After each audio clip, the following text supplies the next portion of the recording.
Hello, very good evening. This is Aryan sir. Once again, I am here with this new video. As I promised that in next video, I will cover 3 or 4 tenses. How to change these tenses into passive voice. So here I am going to explain the few more tenses and sentences of these sentences. How you are going to change these sentences into passive voice. So I am going to tell here in this video. So student, be ready. Now we are going to discuss about the present continuous, present perfect tense. So my dear children, just we are going to here discuss the first tense, and that is present continuous. Present continuous, my dear children, I am writing here present continuous tense. ये आज हम लोग इसको discuss करेंगे, present continuous tense. Okay my dear children, present continuous tense is also known as a progressive tense. Progressive tense, it means in which the action is continue note. है कि नहीं? When it is started and when it will end, I don't know. We don't know. I don't know. All you all also. And you don't know when it is started and when it will end. We don't know. But the work is going on. We know all that. हम सिर्फ इतना जानते हैं कि इसमें work जो है वो गोइंग ऑन है. कब स्टार्ट हुआ था, कब फिनिश होगा, वी डोंट नो. हमने जब भी देखा तो हमने उसको कॉन्टिन्यूअस मोड में पाया, उसको प्रोग्रेसिव में पाया. Got it my dear children? It means here I already told you that the first thing you must know about the tenses, and that is the recognition. How you are going to recognize that this particular sentence is written in this particular tense. This is very important what I am saying, children. This is my request. You must know about this. Knowing of the tenses, or you can say the recognizing of the tenses, is very necessary, because in literature portion, suppose that here you are in 9th and 10th standard, and one day you will grow up to the next class in 11th standard and 12th standard. There will be no grammar, but the transformation or the grammar portion which you covered here in 9th and 10th classes, certainly it will help you in future.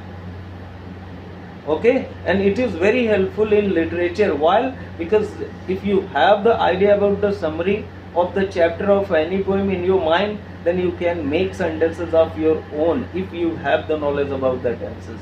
Got it, my children? So here we are discussing about the present continuous tense. Present continuous, as I already told you, present continuous tense is known as a progressive tense. Okay, progressive tense, it means how we are going to know that this is present continuous. In present continuous tense, helping verb is am, are. ये देखिए, ये बेटा यहाँ पे लिखा हुआ है, try to understand. Sorry, ये थोड़ा सा गड़बड़ हो जाता रहता है, ये लिख दिया मैंने, अब दिखाई पड़ेगा. Is, am, are. Is for singular subject, am for I, and are for the plural subject. Okay, with is, am, are, this is known as to be. Is, am, are, and is, am, are, and also the verb की first form plus ing. ये present continuous tense का recognition होता है, इसकी पहचान होती है कि प्रेजेंट कंटिन्यूअस टेंस ऐसे होता है. क्या होगा? इज, एम, आर होगा. उसके बाद क्या होगा? वर्ब की फर्स्ट फॉर्म में आईएनजी ऐड किया जाएगा.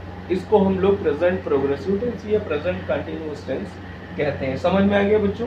अब इसकी पैसिव वॉइस बनानी है. ठीक है, इसकी क्या बनानी है? पैसिव वॉइस बनानी है. देखो, affirmative, negative, interrogative, whatever the sentences will be, you have to change passive voice according to them. Affirmative है माय डियर चिल्ड्रन, तो उसका जो पैसिव वॉइस बनेगा वो अफर्मेटिव में. नेगेटिव है तो उसका पैसिव वॉइस नेगेटिव में ही बनेगा. इंटरोगेटिव तो उसका पैसिव वॉइस इंटरोगेटिव में बनेगा. ये नहीं कि आप उसको अफर्मेटिव में चेंज कर दो. अभी लास्ट वीडियो में जो मैंने कुछ एक्सरसाइजेस सेंड की थी होम असाइनमेंट, उसमें कुछ बच्चों को मैंने देखा तो वो चेंज कर रहे थे, जबकि वो गलत है. ऐसा नहीं, मैंने उनको करेक्शन करते हुए बोला भी है कि ऐसा नहीं कर सकते आप. समझ रहे हैं बच्चों? तो जो भी जिस मोड में सेंटेंस लिखा होगा उसको हम उसी मोड में पैसिव वॉइस बना करके दिखाएंगे. Got it my children? तो अब आप देखिए, यहाँ पे हम किसका पैसिव वॉइस बनाने जा रहे हैं? प्रेजेंट कंटिन्यूअस टेंस के सेंटेंसेस को कैसे पैसिव वॉइस में चेंज करेंगे. आप देखिए बच्चों, फिर से मैं एक चार्ट यहाँ पे ले रहा हूँ. अब देखिए थोड़ा सा इधर, कल ही मैंने आप लोगों को बताया था, यहाँ पे हमने एक चार्ट लिया. अभी इसमें एक दूसरा टेंस हम लोग डिस्कस कर लेंगे. मान लीजिए ये आपका, इधर हमने लिखा एक्टिव और यहाँ पे हमने लिख दिया आपको पैसिव. ठीक है बच्चों, समझ रहे हैं? किसका टेंस का, कौन सा टेंस का लेने जा रहे हैं? प्रेजेंट कंटिन्यूअस टेंस का. हमने आपको बताया प्रेजेंट कंटिन्यूअस टेंस में होता ये है कि इज एम आर और वर्ब की फर्स्ट फॉर्म में क्या लगता है ING, which is also known as ving form. समझ रहे हैं बच्चों, इज एम आर और वर्ब की फर्स्ट फॉर्म में आईएनजी। अब ऐसे सेंटेंसेस को आपको पैसिव में चेंज करना है। किस में चेंज करना है बच्चों? पैसिव में। कोई दिक्कत नहीं, आपको बताया जो बेसिक रूल होता है पैसिव वॉइस बनाने का, जो सब्जेक्ट ऑब्जेक्ट होता है एक्टिव वॉइस का, that will becomes the new subject of passive voice. And in passive voice always V3 यानी वर्ब की third form is always used and the subject of the all active voice becomes the new object of passive voice and it will be, or you can say they will be put after agent by or so ever what will be there according to the verb। जो ऐसा भी होगा वो वहाँ हम लोग use करेंगे। तो बच्चों अब पैसिव वॉइस बनाएंगे, जानते हो क्या करते हैं? तो इज एम आर मतलब हेल्पिंग वर्ब, कॉन्टिन्यूअस में हेल्पिंग वर्ब वही रहती है, इज एम आर यही रहेगा बेटा, इज एम आर। अब चूंकि हमें वर्ब की थर्ड फॉर्म चाहिए, हमें कंटिन्यूअस मूड में भी दिखाना है और वर्ब की थर्ड फॉर्म भी चाहिए। अब आप सोचिए कंटिन्यूअस मूड में भी दिखाना है क्योंकि वर्क तो भाई प्रेजेंट कंटिन्यूअस में हो रहा है ना, तो कंटिन्यूअस में भी दिखाना है और वर्क की थर्ड फॉर्म भी चाहिए। अब कैसे होगा? तो ऐसी कंडीशन में हम लोग क्या करते हैं बच्चों, यहाँ पे हम लोग बी जानते हैं ना, और उसको चूंकि कंटिन्यूअस में शो करना है इसलिए आईएनजी इसमें ऐड कर लेंगे। सपोज दैट यहाँ के विंग को यहाँ पे यानी यहाँ आईएनजी जो वर्ब में लगी थी ना वो बी में ऐड कर लिया, तो ये हो गया बीइंग। समझ में आ गया ना बेटा? तो क्या हो गया यहाँ पे?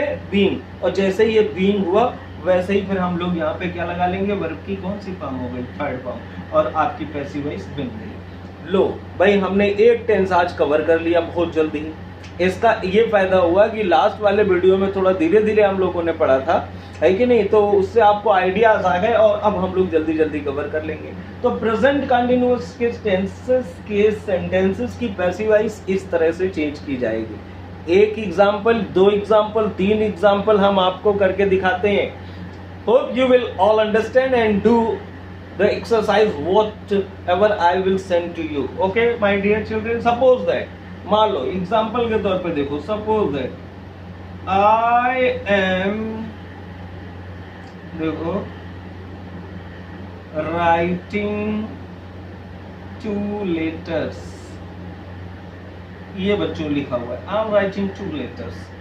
बिल्कुल सिंपल सा एग्जांपल लिखा है। मेरा मकसद सिर्फ आपको ये समझाना है कि आप पैसिव वॉइस कंटिन्यूअस का कैसे चेंज करेंगे। सेंटेंसेस इजी हैं या डिफिकल्ट, और भी डिफिकल्ट में सेंटेंसेस यहाँ पे लिख सकता हूँ पर उनका कोई मतलब नहीं बनता। क्यों? क्योंकि भाई अभी आप छोटी क्लास में बच्चे हो, आपको समझ ही नहीं आएगा कि इसका मीन्स क्या निकल रहा है। तो जब मीन्स ही नहीं निकल पाओगे तो आपका कॉन्फिडेंस वहीं पे ब्रेक हो जाएगा। समझ रहे हैं बेटा? तो इसलिए जो है आप यहाँ पे देखिए इजीएस्ट सेंटेंसेस में आई एम राइटिंग 2 लेटर्स। अब suppose that this is your subject and this one is the helping verb showing the this verb is the verb, this देखिए this is the verb showing that the work is in a continuous mood. Okay, it is present continuous. Got it my children? 2 letters, this is the object on which the action is taking place. जिसके ऊपर काम होता है वही object होता है। समझ रहे हो? जैसे कर्ता आप लोगों ने हिंदी में पढ़ा होगा, है कि नहीं? जो भी होगा सब्जेक्ट ऑब्जेक्ट विधेय विधायक क्या कहते हैं पता नहीं, आई डोंट नो, बट लेकिन जो कुछ भी है इसमें हम लोग बताए सब्जेक्ट ये आपका हुआ और ये आपका यस सब्जेक्ट एंड प्रेडिकेट, जैसे हम लोग इंग्लिश में बोलते हैं वहां पे कर्ता और विधेय जो भी बोलते हैं। अच्छा ठीक, कोई बात नहीं। अब बेटा यहाँ पे क्या है? This is your object. अब हमें क्या करना? पैसिव वॉइस में चेंज करना बच्चों। कोई बात नहीं, दिस इज योर ऑब्जेक्ट, इसको ले आइए इधर, यहाँ ले आए, क्या हो गया? 2, फिर क्या हो जाएगा? लेटर्स।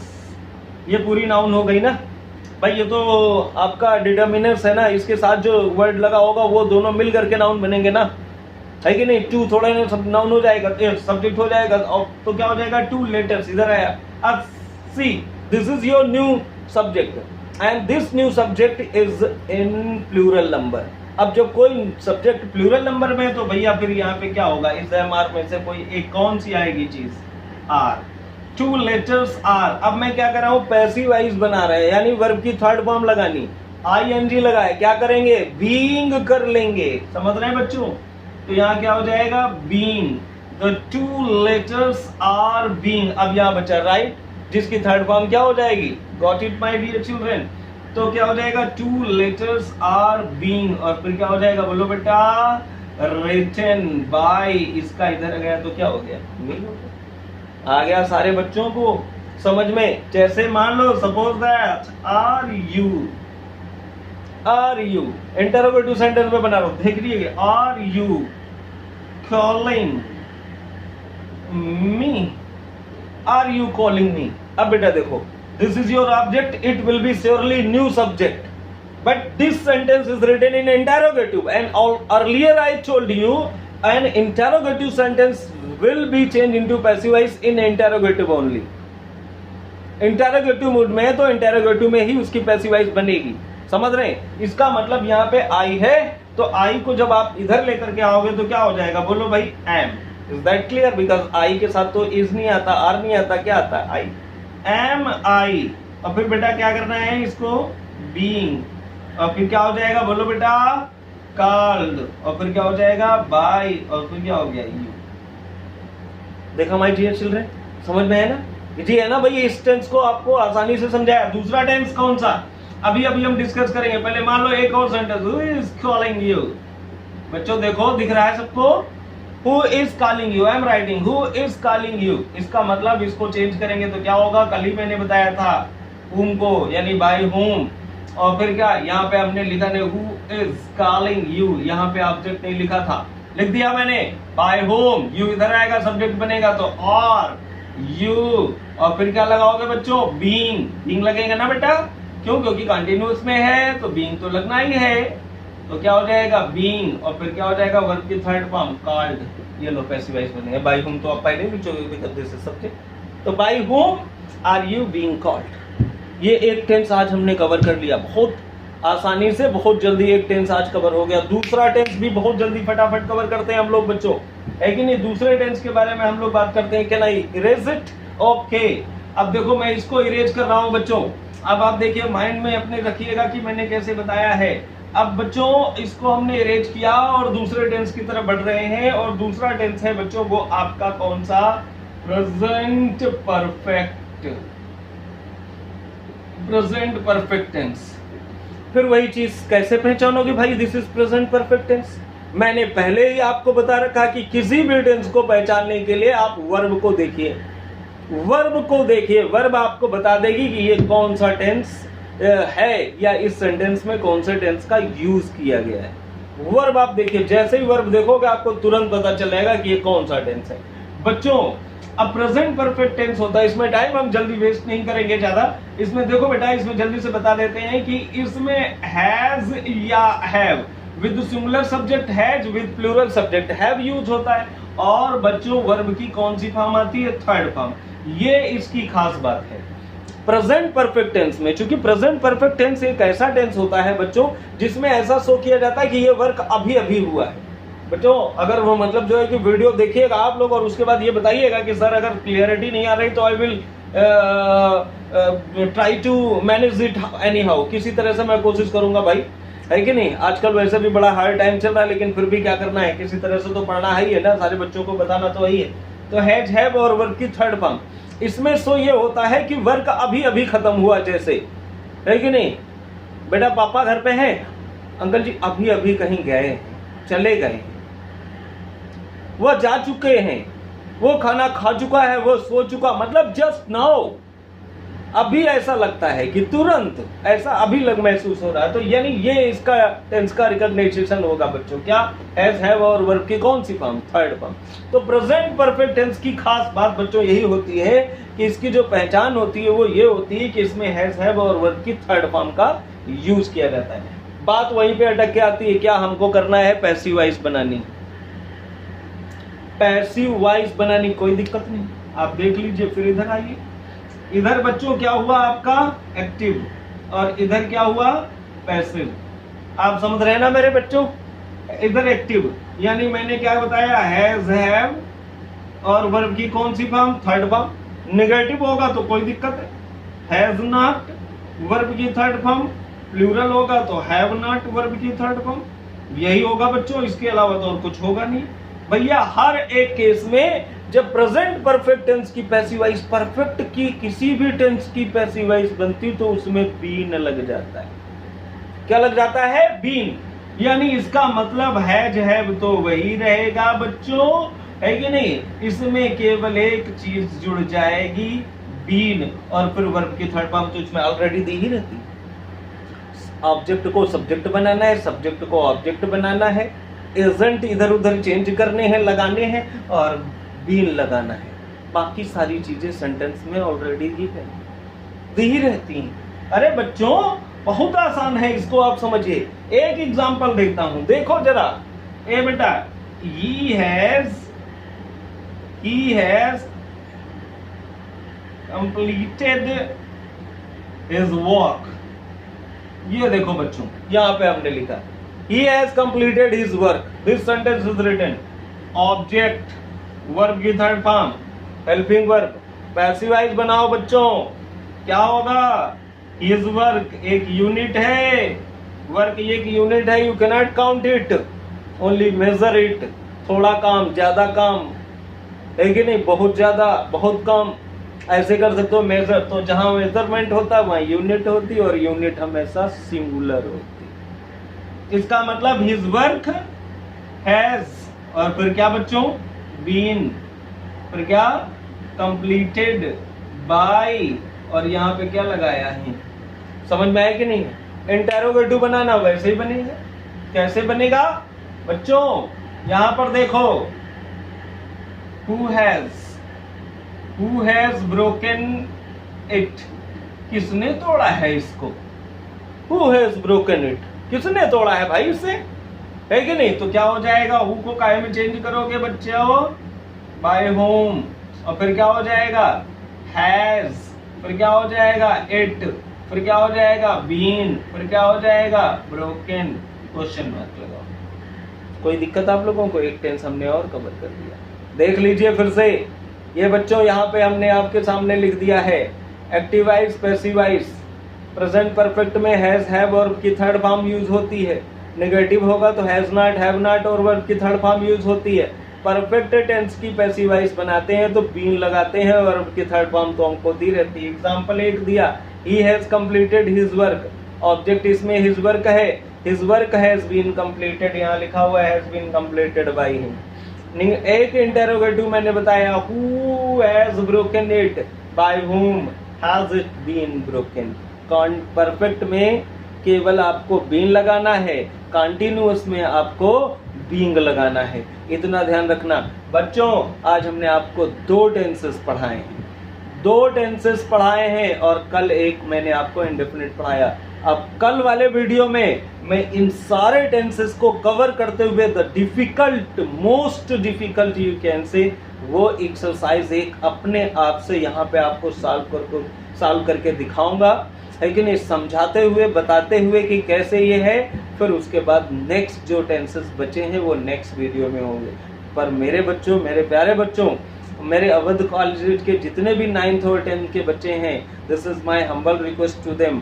बच्चों आप गलत सलत कुछ भी बनाइए, वर्कशीट कुछ भी बनाइए, बना करके वो मेरे को सेंड करिए ताकि मैं करेक्ट कर सकूं। बेटा गलतियां छिपाने से कुछ नहीं होता, सीखना आप चाहते हो तो आप अपने आप को हाइड मत करें, एक्सपोज करें। जितना ज़्यादा एक्सपोज करेंगे उतना ही ज़्यादा आप अच्छे से सीखोगे। और कल अर्थ डे है, इसलिए आप कोई छोटा सा पौधा या कोई मतलब जो है अपने घर में प्लांट लगाइए, या कोई पहले से प्लांट लगा हो तो उसको नर्चर करने की कोशिश करिए, ठीक है? उसको देख रेख करिए, अपने घर में ही सबको अपने नेचर के क्लाइमेट के बारे में अवेयर करिए। कोई वीडियो बनाइए, कोई मैसेज दीजिए लोगों को और वो मेरे को सेंड करिए। Thank you very much and good night my dear children, and I will see you in the next video. Thank you very much.